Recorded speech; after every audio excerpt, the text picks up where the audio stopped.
If you're on Facebook, you've probably seen him out and about, showing off great places to eat and shop. His effervescent personality shines through every episode. But there's also a very serious side to my guest as well.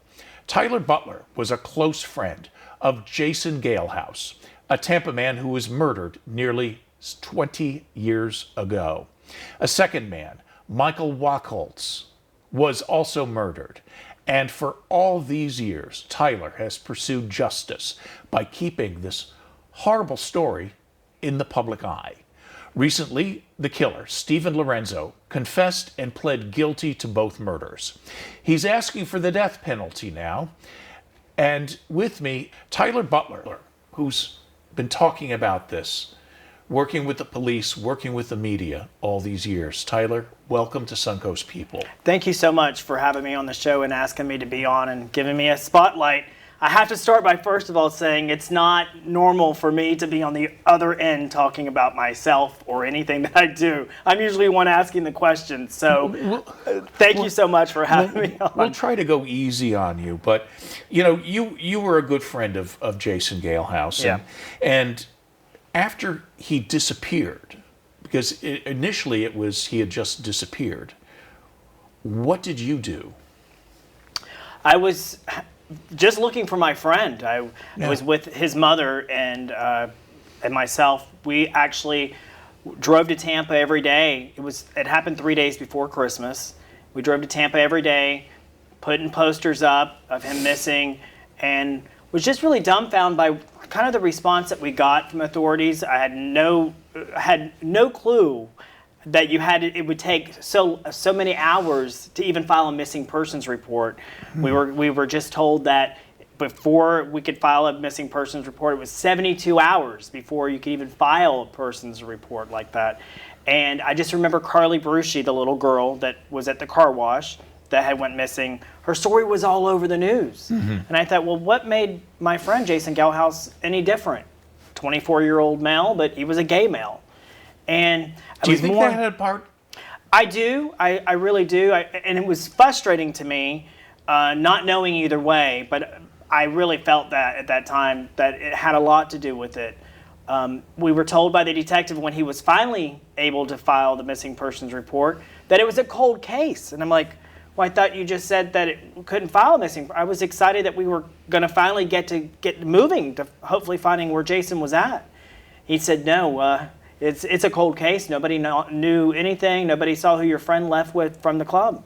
And back then, there was no cameras, no security cameras. People didn't have that 20 years ago. So they immediately just dismissed it and turned it into a cold case. We were told that we're not aware how many men go missing in the Tampa Bay area, regardless if they were gay or straight. And I said, no. And they said, hundreds of men go missing every year. I just thought, well, okay, well, what does that have to do with anything? So we made it a mission to kind of ask the questions and do the work ourselves. Sure. And went into the bars, went into all the clubs and asked people if they had any information or if they knew anything. And it just by happened that one of our friends that were with us in a group searching and putting up posters, they actually went into a club called the Kiki 3, and a bar owner said, yeah, you guys were the ones putting up posters. We may have some information. I don't know, it's just a hunch, but someone was drugged and escaped through a bathroom window. You should talk to him. And so we ran the streets and found who this guy was, and we got him to speak to authorities. And we were excited. We're like, well, now we have a lead on a cold case. Weeks went by. The detective, no return calls. And that's when we used the media to full advantage and found out the power of television. Yeah. So it was through your own detective work. Right. And working with local television and I assume newspapers. Yeah, and we put a outlets. website together, findjasonnow.com, and we generated our own leads. We got leads from people all over, including Fort Lauderdale, where a realtor, for example, she had contacted us and said she had sold a home to Stephen Lorenzo, and not only did he have this rental house in Fort Lauderdale, but the guy was missing who was gay, living across from him. I called the detective and still no response. When did the police finally wake up and get involved with this? When we got the media involved, when we started talking about it on television and asking why was no one returning our calls, we immediately got a response. And that's where we really found out exactly what was going on with the police department, and they actually dismissed the first detective and hired a new detective and brought on Jane Castor, who is now the mayor. And they brought her on as a liaison to the case and stated, Tampa police do hire gay and lesbians. This is Jane Castor. We hired her, and they brought her on to instrumentally kind of quiet down the gay community. Sure. And now it's been several weeks. Lorenzo finally pleads guilty, confesses, and asks for the death penalty. Does that bring any closure for you to this situation? It does, but in the back of my mind, we never found Jason's body. We never heard anything from Stephen Lorenzo where he himself put the body. Where is Jason's body? And to me, without a body, it's hard to have closure, or at least a confession stating exactly what he did and his part and role in the case. So by putting him to death, will we ever find out to the 8 other men that were tied to the case? I'm not sure. But mothers contacting me, writing me, telling me their story and stating how I have been instrumental to possibly their son's disappearance, that was really my gasoline. I didn't realize that I was opening up this Pandora's box into this case. I was just looking for my friend, not realizing there were 8 others. My God. And this is the first time I've heard about 8 others. And you think Lorenzo was involved specifically? So DNA evidence proved when they went in and raided the home that there were other DNA evidence in the cobblestones of his garage. Wow. Yeah. Wow. They even took the boards out of the floorboards of his house. Wow. This has taken a huge toll on you. And of course, Jason and Michael's families as well. Every time we go into court and this kind of opens up and they do something else on the case, it's reliving it all. It's hearing it all. It's seeing it all.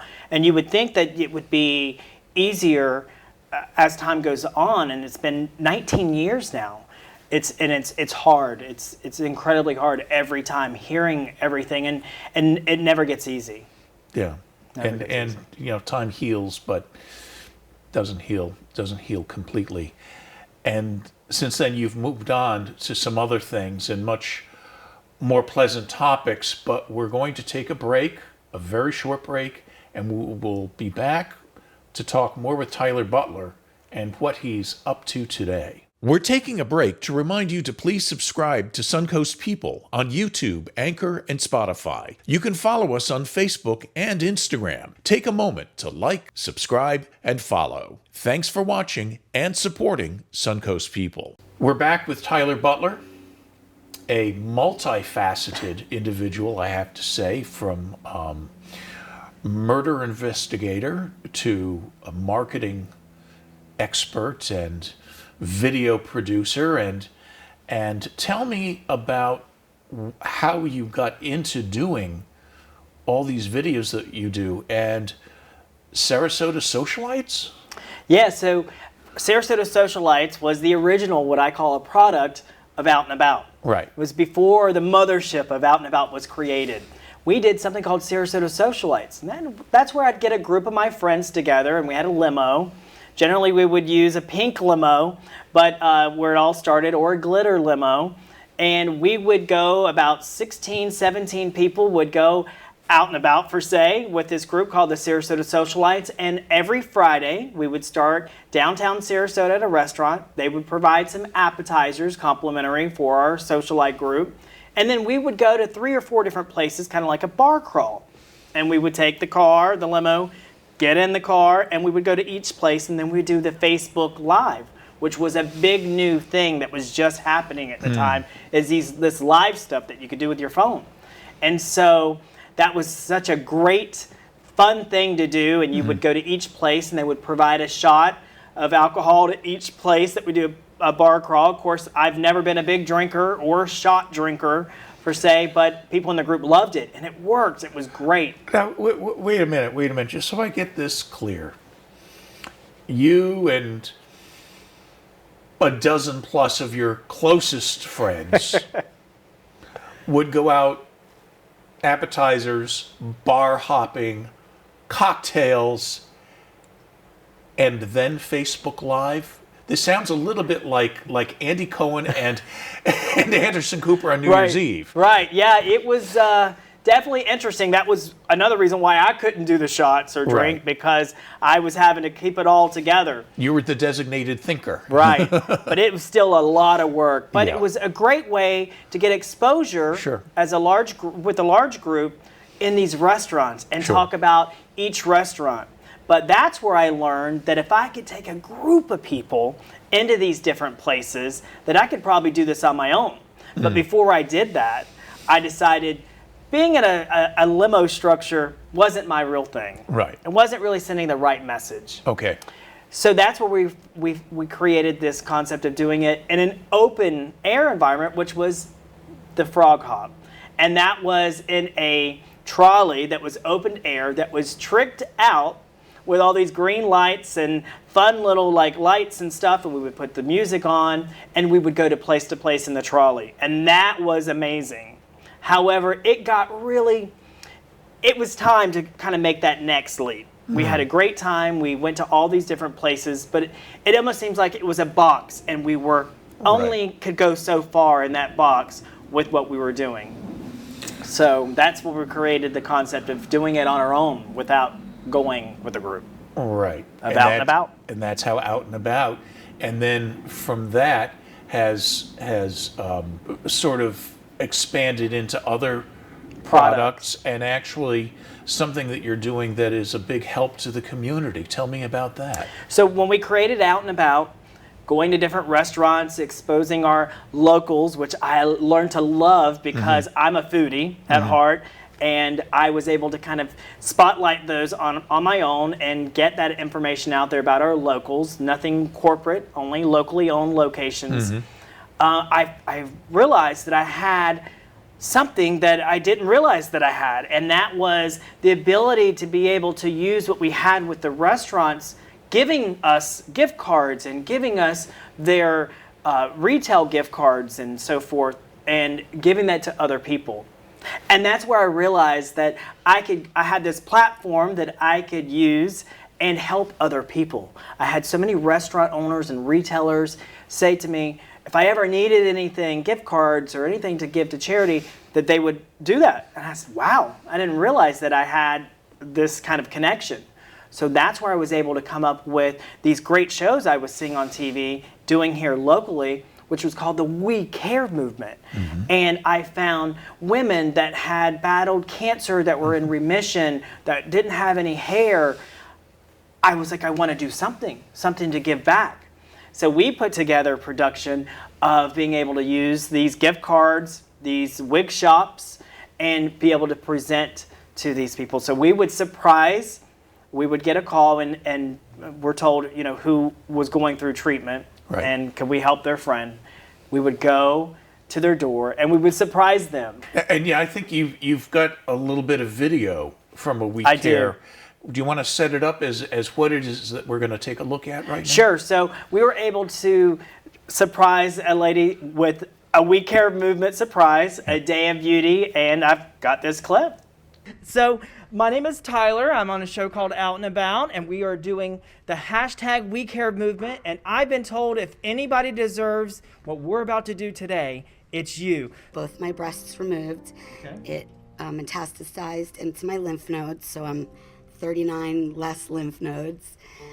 I had 18 rounds of chemo and 33 rounds of radiation.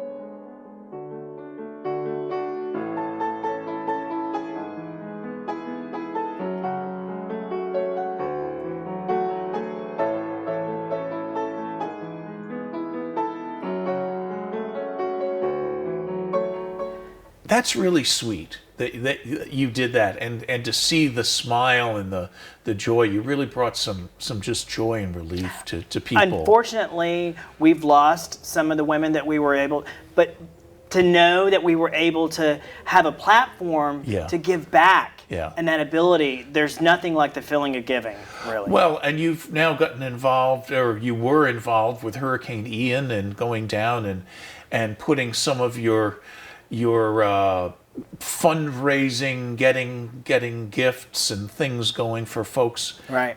And I understand that you've got Habitat for Humanity now involved. Yes, so Habitat's been with us for over 5 years now, and I was able to go to them and ask them if I did a We Care movement for our friends and viewers that are down in Venice and Northport and Punta Gorda, if they could help me with providing some help. And they said, absolutely. So we were able to do our shows for a week down in Northport and Punta Gorda. And I'm so happy we were, because there were people in mobile homes that their whole entire lives had been destroyed. Mm-hmm. We interviewed a lady that was actually in her trailer, and there was nothing, no walls, no ceiling. There was nothing there left. And we were able to help her, thanks to our friends at Habitat for Humanity, with a gift card for new furnishings and to help her kind of start over in a new life, regardless of her situation being so bad. We were able to help her. You do red carpets, you do galas, you do the pineapple drop on New Year's Eve that we just recently saw with Bob Harrigan. Yeah. Who's just a great guy. Very fond of Absolutely. him. I got to work Bob, and he's a really great guy. And of course, out and about. Where do you get your energy? People often ask me that about my energy. The 2 cups of coffee I have every day, of course, and now being very involved at the gym, that kind of pumps me up. So when I go out, I'm naturally excited, because there's a lot of places that I personally haven't been to. Yeah. So when I get to feature these people on the show, I'm naturally that excited, because I didn't know about it, and I get to find out as well as our audience gets to find out about them. So, which is a great lead-in to a recent clip of Out and About with Tyler Butler. If you haven't partaken, well, take a gander. A brand new location right here in Anna Maria Island. It's Tyler, and I'm out and about. I can hardly wait to check out the all-new Cheesecake Cutie and Cafe. Let's go in, take a gander, and find out what it's all about. I got everything going for me. The Cheesecake Cutie and Cafe. I'm here with a brand new owner. This is Jennifer. Welcome to the show. Thanks so much. So happy to have you here. And as everybody knows that watches this show, you know I love cheesecake, and so did the Golden Girls, because they've really made it famous as well. Yes, they did. Everyone.